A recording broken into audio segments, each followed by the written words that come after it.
Fala, matemático, tudo bom? Trouxe uma questão de triângulo retângulo. Vamos resolver um exercício e lembrar alguns conceitos. Vamos lá, então. Pessoal, então esse aí foi um exercício que um aluno me pediu para resolver. Eu resumi o exercício, tirei o texto, porque o que interessa é saber, né, quanto vale esse lado aqui desse triângulo. No exercício ele dava o ângulo 60, o ângulo 30 e não dava esse terceiro ângulo. Eu sei que esse terceiro ângulo vale 90 porque 30 mais 60 dá 90. Para 180 falta 90.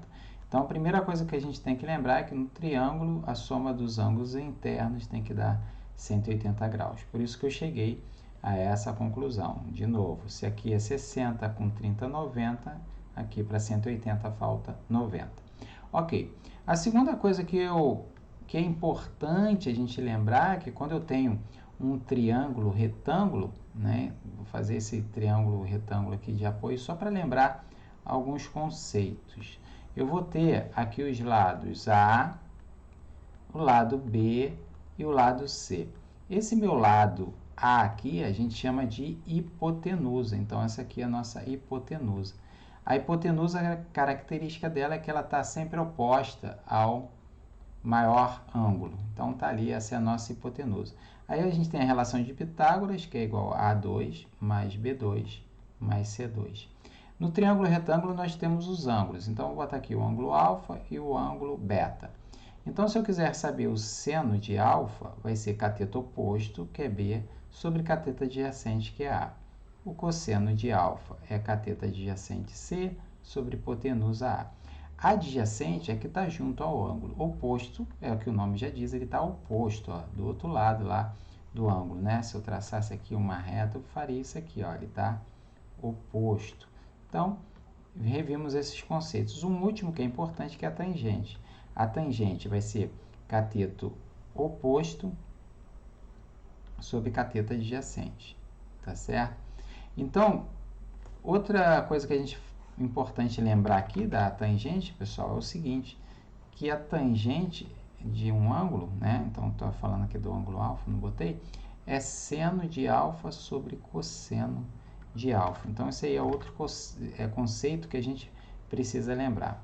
Ok, já revimos esses conceitos, mas como que eu coloco na prática um exercício como esse? Que eu tenho um lado, dois ângulos, e eu quero saber um terceiro lado. No caso, o lado escolhido foi esse aqui, que vai de C a B.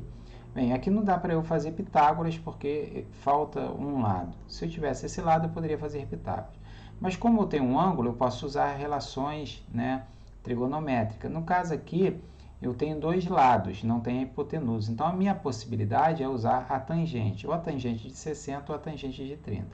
Eu vou usar a tangente de 60. Então, a tangente de 60 graus é igual a cateto oposto sobre cateto adjacente, que é 1,2. Então, daqui eu já tiro que x é igual a 1,2 vezes tangente de 60 graus. Tangente de 60 graus é igual a raiz de 3, pessoal. Então, meu x é igual a 1,2 vezes a raiz de 3. A raiz de 3 a gente pode fazer o seguinte, pode simplificar e falar que ela vale 1,7, como eu botei ali. Então, eu vou fazer 1,7. E agora, o que eu preciso fazer? Vou fazer essa multiplicação ali, ó. Eu tenho 1,2 que multiplica 1,7. 2 vezes 7, 14. Vai 1, 7, 1, 8. 2 vezes 1, 2. 1 vezes 1, 1. Veja que eu não me preocupo com as vírgulas inicialmente. 4, 2 e 8, 10. Vai 1, 204. Mas só que eu tenho vírgula. Então, ó, depois dessa vírgula eu tenho um número. Depois dessa vírgula eu tenho um número. Então, depois da vírgula eu tenho um total de 1, 2 números. Então, conta aqui, ó, 1, 2 números. Aqui entra a vírgula. Então, vamos botar a vírgula aqui, ó, 2,04. Então, x é igual a 2,04. Tá lá, achamos o lado. Às vezes você pode esquecer, né, como que você acha, não lembro mais terço, quanto é a tangente de 60. Então, use isso aqui, ó, tangente de 60 é igual a seno de 60 sobre cosseno de 60 graus. Seno de 60 é raiz de 3 sobre 2 e cosseno de 60 é igual a 1 meio. Repete de cima e multiplica pelo inverso do segundo. Olha lá, achamos raiz de 3 novamente, como a gente tinha usado aqui na anterior, né? Vai dar raiz de 3.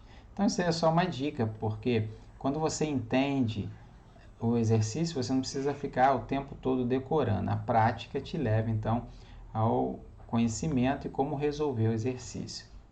Então, pessoal, essa foi a nossa dica de hoje. Não esqueça de curtir o nosso vídeo e compartilhar com seus amigos. E a gente se encontra em breve em mais um vídeo. Tchau, pessoal!